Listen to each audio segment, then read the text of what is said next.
हाय फेप lovers, welcome back to my channel. Video को start करने से पहले अगर अभी तक आप में से किसी ने मेरे चैनल को सब्सक्राइब नहीं किया है तो प्लीज़ चैनल को सब्सक्राइब, वीडियो को लाइक और नीचे कमेंट करते हुए ज़रूर बताइएगा कि आज का पार्ट आप लोग कैसा लगा। इसके अलावा मेरे पहले चैनल पे भी मतलब जो पार्टनर्स ऑलरेडी रिटर्न इन फेट वाला जो FF है ना, वो भी शायद कुछ एक आध दिन डिले हो सकता है, क्योंकि यहाँ पे जो है ना आजकल बहुत ज़्यादा बारिश हो रही है। कभी फ़ोन में चार्ज नहीं रहता तो कभी फ़ोन एकदम डेड रहता है, मतलब हाँ वही बेहोशी वाले हालत में, और कभी कभार तो नेट ही नहीं चल रहा है, जिसकी वजह से हम लोग बहुत ज़्यादा परेशान हुए पड़े हैं। तो जब हमें वक्त मिल रहा है ना, आई मीन मुझे वक्त मिल रहा है, मैं तब ये काम कर रही हूँ। तो हो सकता है कुछ 2-4 दिन कंटिन्यू नहीं रहे दोनों चैनल में, हो सकता है कि कभी उसमें कभी इसमें, क्योंकि ये बारिश का सीज़न ही बड़ा गंदा मुझे लगता है। वैसे तो बहुत अच्छा लगता है, बट इसकी वजह से होने वाली प्रॉब्लम्स बहुत ज़्यादा हो जाती है पहाड़ों में, स्पेशली रास्ते टूट जाते हैं, कीचड़ कीचड़ पता नहीं, और अब ऊपर से ये सारी प्रॉब्लम्स और आ जाती हैं। तो प्लीज़ मतलब थोड़ा सा समझिएगा चीज़ों को। तो चलिए आगे बढ़ते हैं। Let me love you again के नेक्स्ट पार्ट को स्टार्ट करते हैं। लास्ट पार्ट में हमने देखा था कि यहाँ पे जैन चेंग जो है ना, जो अपनी गर्लफ्रेंड से बात कर रहा था, बट अनवांटेड मतलब अनफॉर्चुनेटली उनकी बातों को लैन वांगजी सुन लेता है, और लैन वांगजी सिर्फ ये सुन पाता है कि लैन वांगजी से जो शादी थी ना, वो एक रिवेंज था जो कि विंग से लिया जाना था। इसके अलावा लैन वांगजी कुछ नहीं जानता था। अब उसने ना आगे की बात सुनी ना उसके आगे की बात समझी, क्योंकि उसके दिमाग में बस यही चल रहा था कि अगेन एक पर्सन ने उसको अपने पर्सनल यूज़ के लिए यूज़ किया है। मतलब उससे शादी की, उसके ऊपर इतना प्यार लुटाया, कुछ टाइम के बाद उससे पूरा रिश्ता ही मतलब मोह ही मोह लिया, उसका होना ना होना कोई मतलब ही नहीं रख गया। और एट द एंड उसको पता चलता है कि ये तो भैया उसके जो एक्स बॉयफ्रेंड है उससे रिवेंज लेने के लिए किया गया था। तो ये सारी चीज़ें ना लैन वांगजी के लिए बहुत बहुत बहुत ज़्यादा हार्ट ब्रेकिंग थी। लैन वांगजी अपने ही सुधों में चले जा रहा था और वो सीढ़ियों से गिर चुका था। ये हम लास्ट पार्ट में देख चुके थे। लैन वांगजी के पीछे पीछे जैन चेंग भी आ चुका था, और जैन चेंग ने जैसे ही लैन वांगजी को गिरते हुए देखा ना था ना, उसका तो कलेजा मुंह पे आ चुका था। क्योंकि जो भी था जैसा भी था, वो इस वक्त अपनी गर्लफ्रेंड को यही समझा रहा था, इस वक्त नहीं, पिछले कुछ टाइम से वो अपनी गर्लफ्रेंड को यही समझा रहा था कि अब उन दोनों के बीच में कुछ नहीं हो सकता, उन्हें ब्रेकअप करना होगा। क्योंकि कहीं ना कहीं एक सॉफ्ट कॉर्नर वो लैन वांगजी के लिए फील करने लगा था अपने दिल में, और वो उसे एज ए हस्बैंड एक्सेप्ट करने के लिए तैयार था, इवन उस बेबी को भी जो कि वीइंग का था। लेकिन वो कोई इंसान अगर सुधरना चाहे ना, तो चीज़ें इतनी आसान नहीं होती है उसके लिए। तो यही चीज़ यहाँ पे जैन चेंग के लिए भी हुआ था, और जैन चेंग ने जो अभी देखा था वो तो उसके लिए बहुत भयानक चीज़ थी। क्योंकि नीचे जाते ही उसने देखा था कि लैन वांगजी ने अपनी बेली को बहुत टाइटली पकड़ लिया था, और इमीडिएटली उसके लेग्स के बीच में से ना यहाँ पे ब्लड फ्लो होने लगा था। ये देख के जैन चेंग, उसकी गर्लफ्रेंड, साथ ही साथ यहाँ पे आंटियो जो कि अपने ही कमरे में थी, और लैन वांगजी के नीचे गिर के चीखने की आवाज़ से वो भी अपने कमरे से बाहर आ चुकी थी। और ये देखने के बाद तो वो भी बहुत ज़्यादा शॉक्ड रह चुकी थी। हालांकि उस लड़की ने जिसने विंग और लैन वांगजी के बीच में ये सारी चीज़ें मतलब मिसअंडरस्टैंडिंग पैदा की थी, उसने आंटियों को सिर्फ ये बताया था कि शायद ये भी जैन चेंग का ना हो, लेकिन उसने कभी ये नहीं कहा था कि जैन चेंग का बेबी नहीं है। हालांकि वैसे लॉजिकली देखा जाए तो जिसको ये पता होगा कि शादी से कुछ टाइम पहले उसका मिसकैरेज हुआ है, तो ऑफ कोर्स ये चीज़ इतनी ज़्यादा नॉर्मल नहीं होती है कि तुम विद इन मतलब एक हफ्ता पहले तुम्हारा मिसकैरेज हुआ है, तुम उसके बाद तुरंत कंसीव कर ले रहे हो। It's impossible. मतलब हमारी बॉडी उस वक्त उस कंडीशन में नहीं होती है कि हम बेबी कंज्यूम कर सकें या फिर बेबी को कंसीव कर सकें।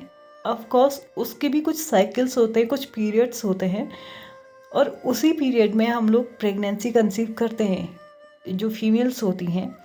तो ये तो एक बेवकूफ़ी वाला मतलब जो मतलब यहाँ पे माना गया था ना आंटियों की तरफ से, और साथ ही साथ लैनवांग जी को जो जैन चैंग ने बताया था कि वो खुश है कि ये बेबी उसका है, तो ये सारी चीज़ें ना लैनवांग जी के दिमाग में भी आ रही थी, बट उसने इन चीज़ों को अभी तक इसलिए मतलब वो करके रखा था कि चलो ठीक है जो भी है, एट द एंड उसको उसकी बेबी का एक फादर मिलेगा। बट ऐसा नहीं था। लैनवांग जी हमेशा से एक सच बोलने वाला इंसान था, तो वो चीज़ वो ज़्यादा दिनों तक छिपा नहीं पाया। मतलब ये सारी चीज़ें वो ज़्यादा दिनों तक हाइड नहीं रख पाया जैन चैंग से, और उसके 4th मंथ की प्रेगनेंसी में ही उसने जैन चैंग को सब कुछ बता दिया कि उसका मिसकैरेज नहीं हुआ है, ये जो बेबी है वो वीइंग का ही है, अगर वो चाहे तो डाइवोर्स ले सकता है, और मतलब जो उसके दिल में इच्छा है वो कर सकता है। लेकिन जैन चैंग ने ना इस वक्त उसको डाइवोर्स देने से अच्छा ये समझा कि वो उसको अपने पास रखेगा और दुनिया को ये दिखाएगा कि वो कितना अच्छा हस्बैंड है, उसके हस्बैंड और उसके बीच में कितने अच्छे रिलेशनशिप्स हैं, ताकि वीइंग को इससे इफेक्ट पड़े। बट एट द एंड जब उसको रियलाइज़ हुआ ना कि वीइंग ने तो कम्प्लीटली कट ऑफ कर लिया है लैनवांग जी से, तो अब उसके पास एक जो मतलब एक लास्ट चांस वो जो लेना चाहता था वो ये कि लैनवांग जी को हर्ट करो, और लैनवांग जी खुद ब खुद विंग के पास जाएगा और विंग को बताएगा कि उसके साथ क्या हो रहा है, तो शायद तब विंग हर्ट हो।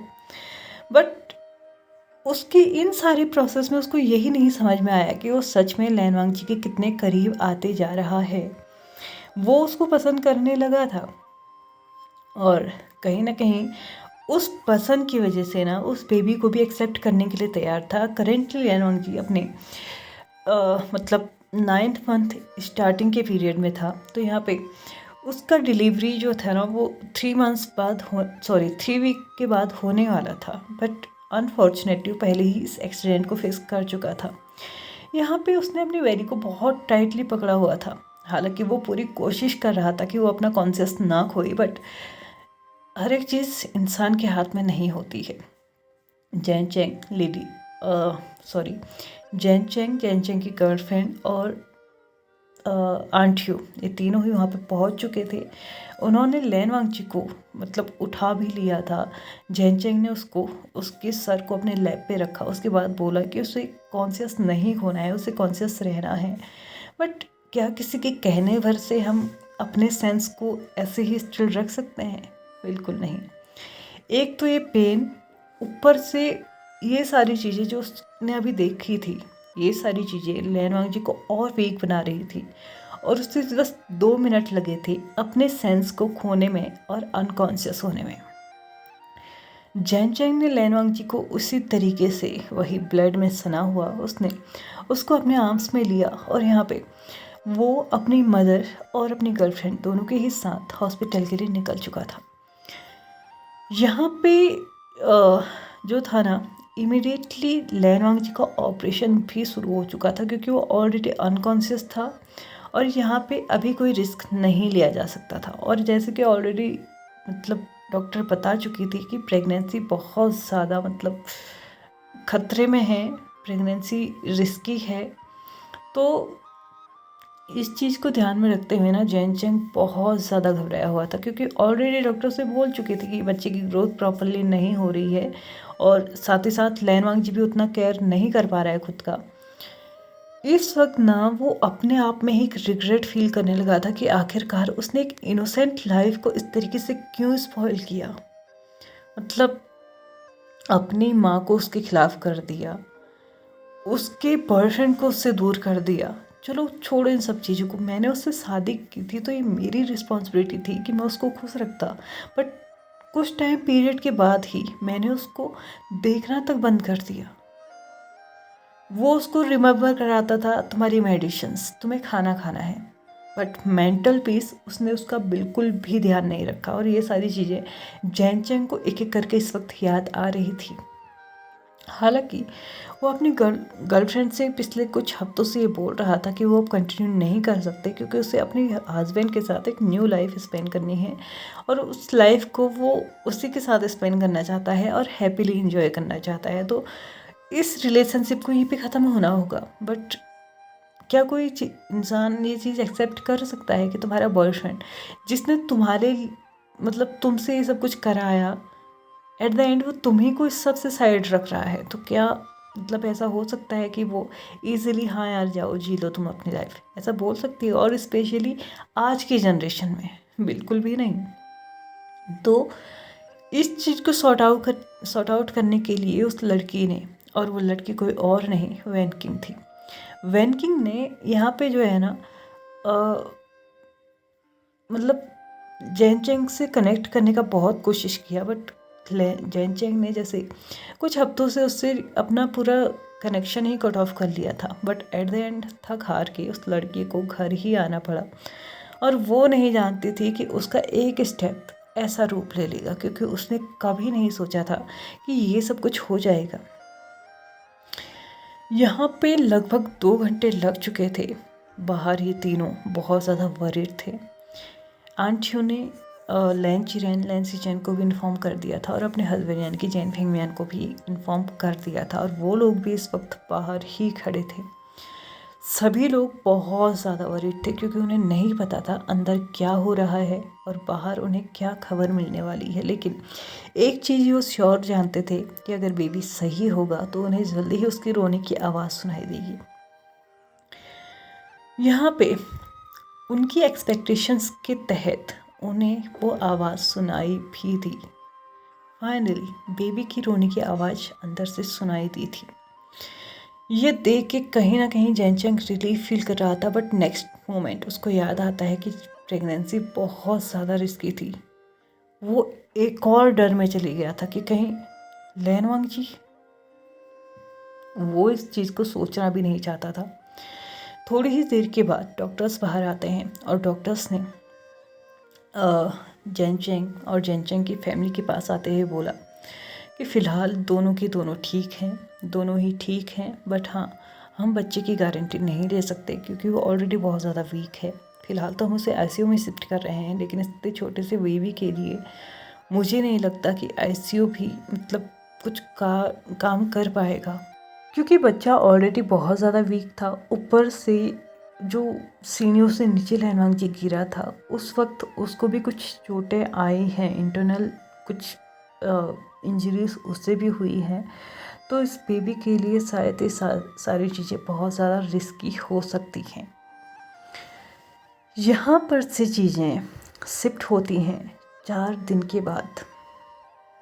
फाइनली लैनवांग जी होश में आ चुका था। उसे सच में 4 दिन लगे थे अपने होश में आने के लिए, क्योंकि वो बहुत मतलब इस चीज़ के बाद वो डायरेक्टली कोमा में, मतलब एक टेम्परेरी जो कोमा होता है ना, उसमें जा चुका था।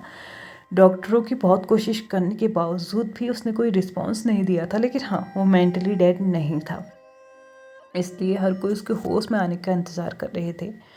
और इस इंतज़ार में ही फाइनली वो कॉन्शियस मतलब होश में आता है, और होश में आते ही उसने सबसे पहले अपने बेबी के बारे में पूछा था। बेबी के बारे में जब उसने पूछा तो जैनचेंग ने उसको बेबी के बारे में बताया कि बेबी भी बहुत ज़्यादा वीक है और इस वक्त आईसीयू में है। बट लैनवांग जी ने उससे मिलने की बहुत ज़्यादा जिद की। जिद करने के बाद यहाँ पे जो मतलब मिलाया गया, दिखाया गया, और यहाँ पे जो है ना 3 दिन और निकल चुके थे, मतलब 7 दिन हो चुके थे। बट शायद चीज़ें इतनी भी आसान नहीं होती है, मतलब सब कुछ बिगड़ जाने के बाद फिर भी तुम उम्मीद कर रहे हो कि सब कुछ ठीक रहेगा, ये नहीं हो सकता है। और सडनली डॉक्टर उन्हें इन्फॉर्म करते हैं कि बेबी की हार्ट बीट्स बंद हो चुकी हैं, मतलब कि बेबी मर चुका है। और ये सारी चीज़ें ना जैनचेंग, लैनवांग जी की फैमिली, जैनचेंग की फैमिली और सबसे ज़्यादा लैनवांग जी के लिए हार्ट ब्रेकिंग थी। जिस बच्चे के लिए उसने इतना सब कुछ किया, इमीडिएटली शादी कर ली, झूठ बोल लिया, अपनी मदर इन लॉ का इतना सारा टॉर्चर सह लिया, अपने हस्बैंड की इग्नोरेंस सह ली, बट एट द एंड वो बच्चा ही उसके हाथ में नहीं है।